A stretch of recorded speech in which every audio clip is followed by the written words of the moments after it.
मैं यही अर्ज कर रहा हूं ना सर। ये भी कहा, ये दो मिनिस्टर बैठे हैं, कोई मिनिस्टर आप कहते हैं कि नेशनल असेंबली को कौन सीरियस लेता है?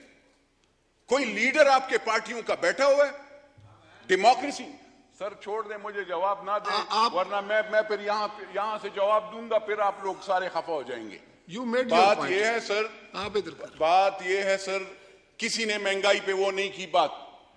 बिजली आप महंगी कर रहे हैं, आप कहते हैं कि सनतकार, मैं तो टीवी पे हैरान रह जाता हूं जब आप कहते हैं कि सनतकार कैसे वो बिजली वो लेगा जब 10-10 रुपए आप रोजाना यूनिट महंगी कर रहे हैं। वहां पे घर वाला बिजली वो कैसे वो करेगा सर? लोग बिजली चोरी नहीं करेंगे जब आप इतनी महंगी बिजली देंगे। आटा जब आप इतना महंगा वो करेंगे तो जमींदार को तो कोई फायदा नहीं होता। आप मुझे बताएं प्राइस कंट्रोल पे आपका क्या वो है? हेल्थ का आपका ये हाल है, आप हेल्थ यूनिवर्सिटीज वो कर रहे हैं, जरा जाकर तो देखें सर कि वहां पे कोई सुई भी लगाना किसी को आता है या नहीं आता, कहां पे एजुकेशन उसको मिलता है। तीसरा चौथा, उस दिन मैं नहीं था सर, लॉ मिनिस्टर साहब ने हीरोइन और जो चर्स बेचने या जो आइस बेचने वाले का सजाए मौत खत्म कर ली। मैं हैरान हूं सर कि आप कैसे, जो बंदा ये सजाए मौत आप या 302 कर लें और या आप उसको हीरोइन दे दें। जब हीरोइन उस पे बेचेंगे या आइस बेचेंगे और उसका बच्चा और उसका नस्ल खत्म हो जाता है, जो बंदा अपने होशो एवास में नहीं होगा और वो अपनी बीवी बच्चों को मारने पे तुल जाता है, उसको वो या वो जो बंदा वो चर्स या हीरोइन या आइस बेचता है, मनशियात बेचता है, और उसको आपने ये कानून जो पास कर दिया है कि सजाए मौत खत्म कर लें।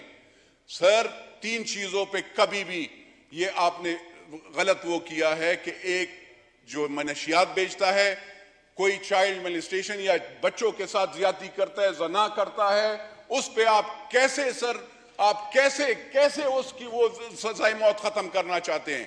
कौन से कानून के तहत आप कर रहे हैं? आप इस्लामी इक़दार से खिलाफ काम कर रहे हैं सर। आपने वहां पे देखे, मैंने उस दिन कोर्ट में भी एक बात सुनी कि कोर्ट में एक वो किया कि लेपालिक को, उसने कुरान मजीद की वो आयत नहीं देखी, कुरान मजीद नहीं पढ़ा कि उसमें बाकायदा कहा गया। वो जज साहब को मैं हैरान हूं कि उसने भी वहां पे सर कि वो आजकल नए कुछ अजीब से कानून बन रहे हैं, उसमें हजरत मोहम्मद मुस्तफ़ा सल्लल्लाहु अलैहि वसल्लम आखिरी पैगंबर को हुक्म अल्लाह ने दिया कि तुम इस बच्चे को अपना नाम नहीं दे सकते, और अगर आप अपना नाम नहीं दे सकते तो आप उसको कैसे जायदाद में वो देते हैं, आप हिस्सेदार बनाते हैं। तो ये आपका कानून, मैं लॉ मिनिस्टर साहब बैठे हैं, मैं ये कहना चाहता हूं कि वो अपने सुप्रीम कोर्ट को भी बताएं कि आप शरीयत से खिलाफ बात ना किया करें, शरीयत के खिलाफ, कुरान मजीद के अहकामात के खिलाफ बात ना किया करें। यहां पे सर मैं इसलिए खड़ा हो रहा हूं कि सर महंगाई है और महंगाई से हम मुश्किल से गुजारा हो रहा है। आप तनख्वाहें बढ़ाते जाए सर, तनख्वाहदार क्लास तो ठीक है, गुजारा कर लेगा। मैं फिर बार में कहता हूं कि मजदूर क्या करेगा, जमींदार क्या करेगा, मैं क्या करूंगा सर? एमएनएशिप, लोग कहते हैं एमएनएशिप के लिए, और डेमोक्रेसी सर आप अपनी पार्टियों में भी डेमोक्रेसी लाएं। आप जमहूरियत में ये जो कह रहे हैं ना, वो ख्वाजा आसिफ साहब को आज सब टारगेट कर रहे हैं, वो लीडर सर, मैंने ये तकरीर जो आज मैंने ये बात की महंगाई के खिलाफ, उस वक्त 3 साल पहले मैंने बात की थी, तो उस लीडर ने मेरी बेटी, मेरी बहन, मुझे पता बाद में चला, उसने नेशनल अकाउंटेबिलिटी ब्यूरो, और मेरी बेटी छोटी बेटी थी, मेरी बहनें जिसका सियासत से कोई काम ही नहीं, मेरे बेटे, मेरी वालदा,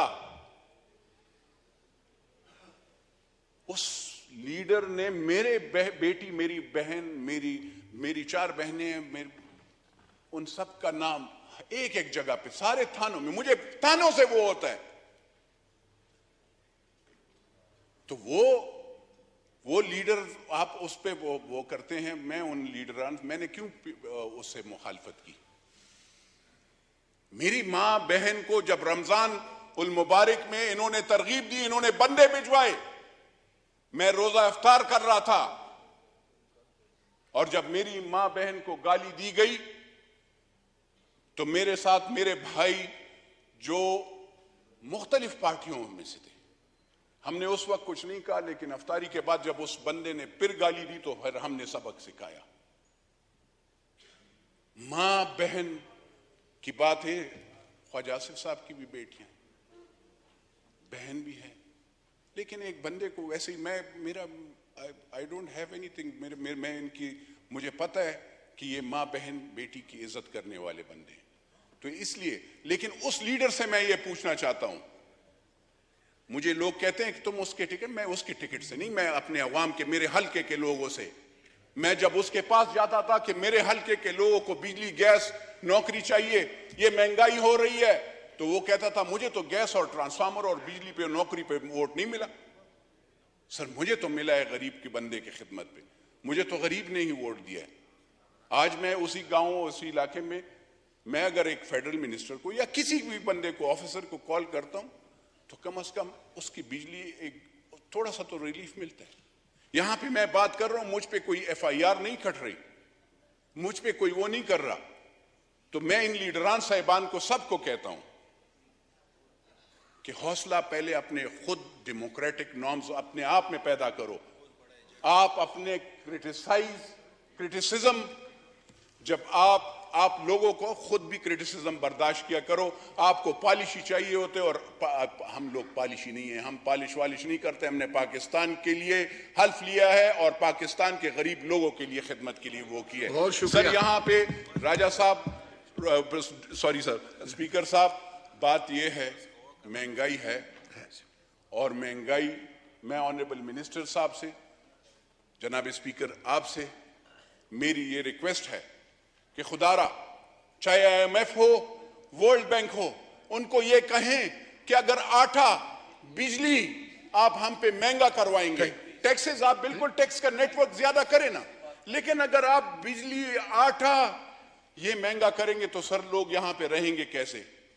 तो ये मेहरबानी फरमाकर ये जरा वो सोचिएगा ये, और आप जो भी काम करना चाहते हैं। लेकिन मेरा ये सर वो था, मैंने लॉ मिनिस्टर साहब भी बैठे थे, मैंने ये मनशियात पे, बिल पे, मैं अब भी वो कहता हूं सर कि इस पे रीथिंक करें, ये पांसी होनी चाहिए, वरना खुदा की कसम गली गली में चरस और पाउडर और हीरोइन बिकेगा, आपका और पॉइंट सारी दुनिया में पाकिस्तान का नाम बदनाम होगा। जी, you made your point Noor Alam Khan साहब।